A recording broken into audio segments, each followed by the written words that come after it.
বানিয়েছেন যে উম্মত হওয়ার জন্য পয়গম্বররা পর্যন্ত আরজ করত। সুবহানাল্লাহ। আল্লাহ তাআলা কত বড় নিয়ামত আমাকে দুনিয়াতে পাঠিয়ে শেষ করছেন।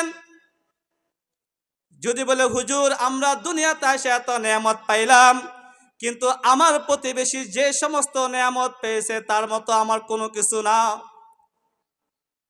আমি একবেলা খাইলে খাইতে পারি না, আমি একবেলা চললে চলতে পারি না, কিন্তু আমার প্রতিবেশী কত বড় নিয়ামত আছে।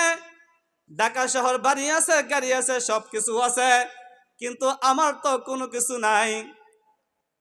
ভাই আসুন, আমার যদি কোনো কিছু নাও থাকে, আল্লাহ তাআলা কত দয়া করিয়া মায়া করিয়া আমাকে আপনাকে আল্লাহ তাআলা সুস্থ রাখছেন, ঠিক কিনা? আমার আপনার মতো বহুত মানুষ আছে, কথা বলতে পারে, খানা খাইতে পারে, কিন্তু হাঁটতে পারে না, এমন মানুষ আছে কিনা? হায় হায়, ঢাকা শহর গেলে দেখা যায় মাটিতে গইরায় মাটিতে ঘুমায়, কিন্তু আল্লাহ তাআলা তাদেরকে হাঁটার মতো দুটি পা দেয় না জন্মগতভাবে। এমনও মানুষ আমাদের সমাজের ভিতরে আছে, দৌড়তেও পারে, খাইতেও পারে, হাঁটতেও পারে, কিন্তু আল্লাহ তাআলা এই দুনিয়াটা কিভাবে সাজাইছে, কত সুন্দর করে সাজাইছে। গাছের আম কত সুন্দর, মা বাবার চেহারা কত সুন্দর, কিন্তু জন্ম হওয়ার পর থেকে তার জন্মদাতা পিতা এবং মাতাকে দেখতে পায় না, এমন অন্ধ মানুষ আমাদের বুকে আছে কিনা? আল্লাহ তাআলা হাজারো নিয়ামতের শুকরিয়া আদায় করলে শেষ করতে পারবো না। আল্লাহ তাআলা কত নিয়ামত করে আমাকে আপনাকে সুস্থ রাখছেন।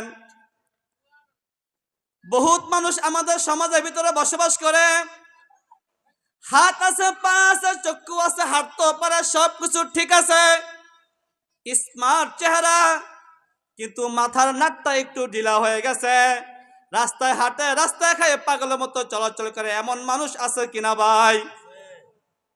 আল্লাহ তাআলা কত বড় নিয়ামত আমাকে আপনাকে দান করছেন। টাকা নাই কি হয়েছে, গরিব আছি কি হয়েছে, কিন্তু আল্লাহ তাআলা আমাকে আপনি কত সুস্থতা নিয়ামত দান করেছেন। সুবহানাল্লাহ। আল্লাহ তাআলা কুরআন ও হাকিমে বলেন, লাইন শাকারতুম, যদি কোনো বান্দা যদি আমার নিয়ামত খাওয়ার পরে যদি নিয়ামতের শুকরিয়া আদায় করে, আমি আল্লাহ সুবহানাহু ওয়া তাআলা তাকে নিয়ামত বাড়িয়ে দেই। হযরত মূসা কালিমুল্লাহ আল্লাহ তাআলার সাথে কথা বলতেন তুর পাহাড়ে গিয়ে।